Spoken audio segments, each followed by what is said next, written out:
रुकिए, एक पल के लिए रुकिए। अभी जो मैं आपको बताने वाला हूँ यह किसी धर्म ग्रंथ की सामान्य बात नहीं है। यह वो सत्य है जो हजारों साल से छुपा था, गरुड़ पुराण के उन पन्नों में जिन्हें बहुत कम लोगों ने समझा। क्या आप जानते हैं, जब किसी घर में बेटी जन्म लेती है तो वो घटना नहीं होती, वो चयन होता है, भगवान का चयन। लेकिन सवाल ये है, भगवान किसे चुनते हैं? किस पिता को, किस माँ को, किस आंगन को? और सबसे बड़ा सवाल, क्या आपका घर उस चयन के योग्य है? आज हम गरुड़ पुराण के उन रहस्यों को खोलेंगे जो बताते हैं बेटियां किस घर में जन्म लेती है, क्यों लेती है, और उनके जन्म का आपके भाग्य से क्या संबंध है।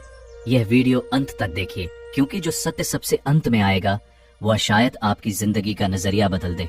मित्रों, हम सब जानते हैं कि दुनिया में हर दिन लाखों बच्चे जन्म लेते हैं, लेकिन क्या आपने कभी सोचा कोई बच्चा इसी घर में क्यों जन्मा, इसी माँ की कोख में क्यों आया, इसी पिता का बच्चा क्यों बना? आधुनिक विज्ञान कहता है ये जैविक प्रक्रिया है, लेकिन गरुड़ पुराण कहता है जन्म केवल शरीर का नहीं होता, जन्म आत्मा का होता है।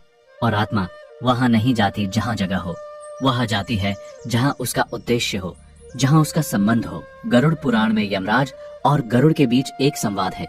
उसमें बताया गया है कि मृत्यु के बाद आत्मा की यात्रा कैसे होती है। उसके कर्मों का हिसाब होता है और फिर वो तय होता है अगला जन्म कहाँ होगा। ये कोई लॉटरी नहीं है, ये कर्म का गणित है। तो जब किसी घर में बेटी जन्म लेती है, वो भी इसी गणित का परिणाम है। वो आत्मा जो बेटी बनकर आई, उसने खुद उस घर को चुना, या यूं कहें उस घर के कर्मों ने उस आत्मा को आकर्षित किया। जैसे चुंबक लोहे को खींचता है, वैसे ही पवित्र घर की ऊर्जा पवित्र आत्मा को खींचती है। और यही कारण है कि कुछ घरों में बेटी आते ही माहौल बदल जाता है, रुका हुआ भाग्य चल पड़ता है, पिता का कठोर दिल पिघल जाता है। ये संयोग नहीं है, ये ऊर्जा का परिवर्तन है। हम सदियों से सुनते आए हैं बेटी लक्ष्मी होती है, लेकिन क्या हमने कभी सोचा कि ये बात कहां से आई?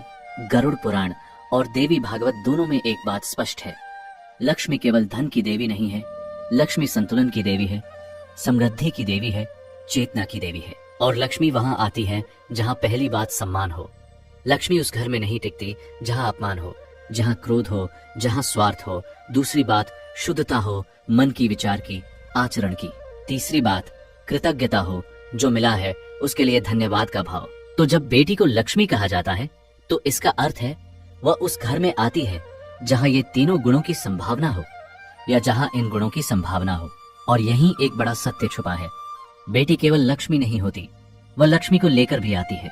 उसके आने से घर में जो ऊर्जा आती है, जो हंसी आती है, जो स्नेह आता है, वो सब मिलकर घर को समृद्ध बनाते हैं। लेकिन अगर उस लक्ष्मी का अपमान हो, अगर उसे बोझ समझा जाए, तो लक्ष्मी वापस चली जाती है और उनके साथ समृद्धि भी।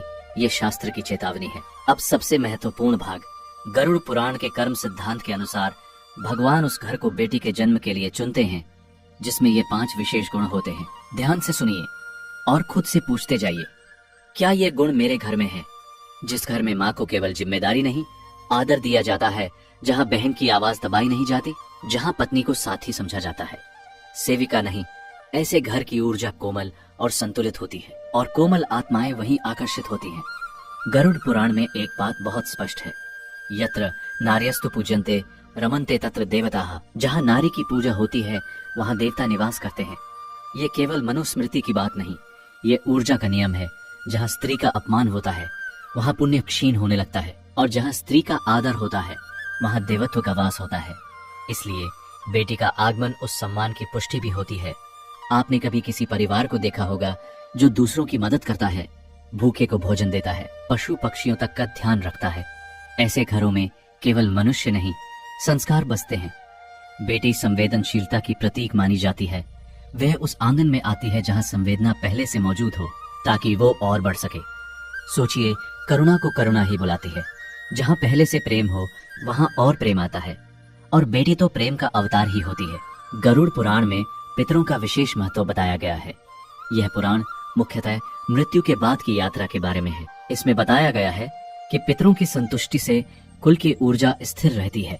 जिन घरों में श्राद्ध होता है, तर्पण होता है, कम से कम पूर्वजों की स्मृति और सम्मान होता है, वहां कुल की ऊर्जा स्थिर रहती है। और इसीलिए बेटी को कुल की ज्योति कहा जाता है, क्योंकि वो परिवार के अधूरे संस्कारों को पूर्ण करने आती है।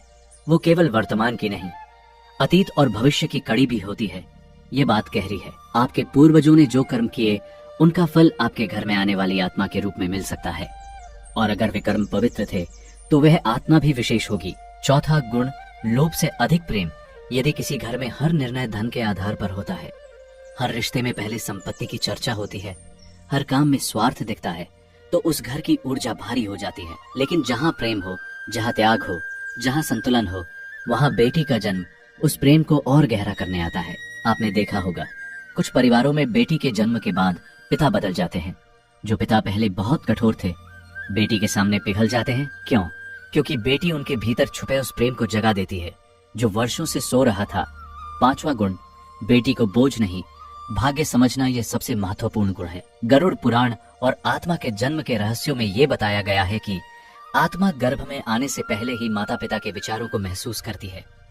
यदि मन में डर हो, निराशा हो या अस्वीकार की भावना हो तो वो आत्मा ठहरती नहीं। लेकिन जहाँ स्वागत की भावना हो, जहाँ खुशी हो, जहाँ जो भी आए हम उसे प्यार देंगे का भाव हो, वहां वो आत्मा आती है और रुकती है। तो सोचिए, अगर आपके मन में बेटी के प्रति कोई भेदभाव है, कोई निराशा है, तो आप उस आत्मा को दूर कर रहे हैं जो शायद आपका भाग्य बदलने आ रही थी। अब एक बड़ा सवाल जो आपके मन में जरूर होगा, अगर बेटी केवल उन्हीं घरों में आती है जहां ये गुण हो, तो फिर ऐसे घरों में भी बेटियां क्यों जन्म लेती है जहां उनके साथ अच्छा व्यवहार नहीं होता? यह प्रश्न बहुत महत्वपूर्ण है और इसका उत्तर गरुड़ पुराण में मिलता है। कभी कभी बेटी उस घर में जन्म लेती है जहां वह परिवर्तन बनकर आती है। गरुड़ पुराण के कर्म सिद्धांत के अनुसार कुछ आत्माएं सुधार के लिए जन्म लेती है। वे इसलिए नहीं आती कि घर पहले से अच्छा है, वे इसलिए आती है कि घर को अच्छा बनाना है।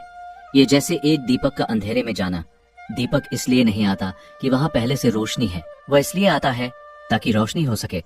और इसीलिए कुछ बेटियां ऐसे परिवारों में जन्म लेती हैं जो बहुत कठोर हैं, बहुत पुरानी सोच वाले हैं, बहुत रूढ़िवादी है। और वे बेटियां अपने व्यवहार से, अपने प्रेम से, अपनी जिद से उस घर की सोच बदल देती है। पिता का हृदय पिघलता है, दादा दादी का दृष्टिकोण बदलता है और धीरे धीरे पूरे घर की ऊर्जा रूपांतरित हो जाती है। तो क्या यह कहना सही होगा कि ऐसी बेटियां कमजोर परिस्थितियों में आई थी? नहीं, वे सबसे शक्तिशाली आत्माएं होती है क्योंकि उन्होंने सबसे कठिन काम चुना, बदलना उन्हें जो बदलना नहीं चाहते थे। अब वो रहस्य जिसका इंतजार आप शुरू से कर रहे थे, क्या सच में बेटी माता पिता का भाग्य बदल सकती है? गरुड़ पुराण के कर्म सिद्धांत के अनुसार कोई भी आत्मा बिना कारण किसी परिवार में जन्म नहीं लेती। हर जन्म एक ऋण है, एक संबंध है, एक अधूरी यात्रा का परिणाम है। बेटी का जन्म कई बार उस ऋण को चुकाने का माध्यम बनता है जिसे हम समझ भी नहीं पाते। कभी वह पिता के किसी अधूरे पुण्य का फल होती है। उस पिता ने शायद किसी पिछले जन्म में किसी की मदद की थी, किसी कन्या का संरक्षण किया था और उसी का फल इस जन्म में उसकी अपनी बेटी के रूप में लौटा। कभी वह माँ की किसी पूर्व जन्म की तपस्या का उत्तर होती है और कभी वह स्वयं उस परिवार की परीक्षा बनकर आती है। अब सुनिए सबसे गहरी बात। गरुड़ पुराण में यह भी बताया गया है कि जब कोई शुभ आत्मा जन्म लेती है तो वह अपने साथ अपने संचित पुण्यों की तरंग भी लाती है। वह तरंग केवल उसके जीवन को नहीं, पूरे परिवार की दिशा को प्रभावित कर सकती है। इसीलिए आपने देखा होगा, कुछ घरों में बेटी के जन्म के बाद रुका हुआ काम चल पड़ता है, आर्थिक स्थिति सुधरने लगती है, घर में अधिक शांति महसूस होती है। लोग इसे संयोग कहते हैं, शास्त्र इसे ऊर्जा का परिवर्तन मानते हैं। और यहाँ एक और सत्य है, हर परिवर्तन तुरंत दिखाई नहीं देता। कभी कभी बेटी का जन्म परिवार के भीतर छिपी कठोरता को उजागर कर देता है। जो सोच वर्षों से भीतर दबाई गई थी वो सामने आ जाती है। ये नकारात्मक नहीं होता है, ये शुद्धिकरण होता है। जैसे जब घाव को साफ किया जाता है तो दर्द होता है, लेकिन वो दर्द ठीक होने की प्रक्रिया है। बेटी का कोमल स्पर्श भी कभी कभी ऐसा ही होता है। गरुड़ पुराण में आत्मा की यात्रा का जो वर्णन है वह अद्भुत है। यह पुराण बताता है कि मृत्यु के बाद आत्मा कई पड़ावों से गुजरती है, उसके कर्मों का आकलन होता है और फिर वह अगले जन्म की तैयारी करती है। और ये बात बहुत गहरी है। संभव है कि वही आत्मा जिसने किसी जन्म में पिता का रूप लिया था, अगले जन्म में बेटी बनकर लौटे ताकि संबंध का संतुलन स्थापित हो सके। जरा सोचिए, वो बेटी जो आपकी गोद में खेल रही है, हो सकता है किसी जन्म में वो आपकी माँ रही हो, या आपका पिता, या आपका सबसे प्रिय मित्र।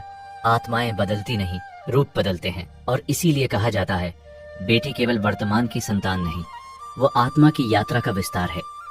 अब एक प्रश्न जो आपको झकझोर देगा, यदि बेटी का जन्म कर्मों से जुड़ा है, यदि वह अपने साथ पुण्य और उद्देश्य लेकर आती है, तो क्या उसे कमतर समझना स्वयं अपने भाग्य को कमतर समझना नहीं है?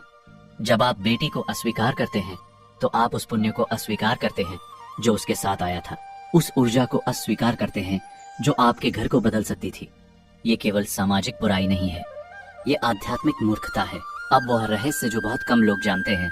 गरुड़ पुराण के कर्म सिद्धांत के अनुसार हर आत्मा अपने साथ 3 चीजें लेकर आती है। पहली, पूर्व जन्म के संस्कार, दूसरी अधूरे कर्म, तीसरी एक उद्देश्य। और ये तीनों चीजें उस बच्चे के स्वभाव, रुचि और संघर्ष में दिखती है। वह बेटी जो बचपन से ही सबकी मदद करती है, शायद वह करुणा का संदेश लेकर आई है। वह बेटी जो हर मुश्किल में डटी रहती है, शायद वो परिवार को साहस सिखाने आई है। वो बेटी जो सवाल पूछती रहती है, पुरानी बातों को चुनौती देती है, शायद वह परिवर्तन का दूत बनकर आई है। और कभी कभी वो बेटी जो बहुत कम उम्र में चली जाती है, वो भी एक संदेश देकर जाती है। वह संदेश जो शायद शब्दों में नहीं कहा जा सकता, लेकिन जो परिवार की आत्मा में हमेशा के लिए उकेर जाता है। मैं जानता हूँ यह सुनना कठिन है, लेकिन गरुड़ पुराण का यही सत्य है। हर जन्म उद्देश्यपूर्ण है, हर आत्मा महत्वपूर्ण है, हर आत्मा महत्वपूर्ण है। अब हम उस अंतिम और सबसे गहरे प्रश्न पर आते हैं, क्या बेटी का जन्म केवल कृपा है या वह एक आध्यात्मिक जिम्मेदारी भी है? गरुड़ पुराण का उत्तर स्पष्ट है, दोनों। जब कोई शुभ आत्मा किसी घर में जन्म लेती है तो वो केवल सुख देने नहीं आती, वह उस घर की चेतना को ऊंचा उठाने आती है। उसके लिए परिवार का दायित्व है उसे शिक्षा देना, उसे सुरक्षा देना, उसे स्वतंत्रता देना, उसे सम्मान देना। यदि किसी घर में बेटी का स्वागत तो हो, पर उसे समान अवसर न मिले, यदि उसके सपनों को छोटा कर दिया जाए, यदि उसकी आवाज को अनसुना किया जाए, तो वो घर उस आध्यात्मिक अवसर को खो देता है जो उसे मिला था। गरुड़ पुराण ये सिखाता है कि जन्म लेने वाली आत्मा और परिवार के बीच एक सूक्ष्म अनुबंध होता है। आत्मा अपने संस्कार लेकर आती है और परिवार उसके संरक्षण का दायित्व लेता है। ये संबंध केवल पालन पोषण का नहीं, यह आत्मा के विकास का भी है। और जब ये दायित्व पूरा होता है तो केवल एक बेटी नहीं बढ़ती, पूरे परिवार की चेतना बढ़ती है। मित्रों, आज हमने एक लंबी यात्रा की। हमने जाना कि बेटी का जन्म केवल एक पारिवारिक घटना नहीं, वह आत्मा की यात्रा का एक अध्याय है। हमने जाना कि वो केवल संतान नहीं, वह संस्कार है। वह केवल रिश्ता नहीं, वह ऊर्जा है। गरुड़ पुराण के कर्म सिद्धांत हमें यही समझाते हैं, कोई भी जन्म संयोग नहीं होता। हर आत्मा अपने पूर्व कर्मों और उद्देश्य के अनुसार घर चुनती है। और जब बेटी जन्म लेती है तो वह अपने साथ एक अवसर लेकर आती है, प्रेम बढ़ाने का, सोच बदलने का और परिवार को भीतर से मजबूत करने का। बेटी का सम्मान करना केवल शब्दों से नहीं होता, उसे शिक्षा देना, उसे निर्णय लेने का साहस देना, उसे समान अधिकार देना, उसके सपनों को अपना सपना समझना, यही सच्चा आदर है। और जहाँ ये आदर होता है वहाँ केवल एक बेटी नहीं बढ़ती, पूरे परिवार की किस्मत बढ़ती है। यदि आपके घर में बेटी है तो समझिए भगवान ने आपको चुना है। यदि नहीं है तो हर बेटी को वो सम्मान दीजिए जो उसे मिलना चाहिए, क्योंकि जहाँ नारी का आदर होता है वहीं जीवन में संतुलन और शांति स्थिर होती है। बेटी भगवान का उपहार है और उस उपहार की रक्षा और सम्मान हमारी जिम्मेदारी। अगर इस कथा ने आपके दिल को छुआ हो तो एक काम कीजिए, ये वीडियो उस इंसान को भेजिए जिसे ये सुनना जरूरी है। चैनल को सब्सक्राइब कीजिए और नीचे कमेंट में लिखिए, बेटी मेरा वरदान है। मिलते हैं अगले रहस्य में। जय श्री हरि।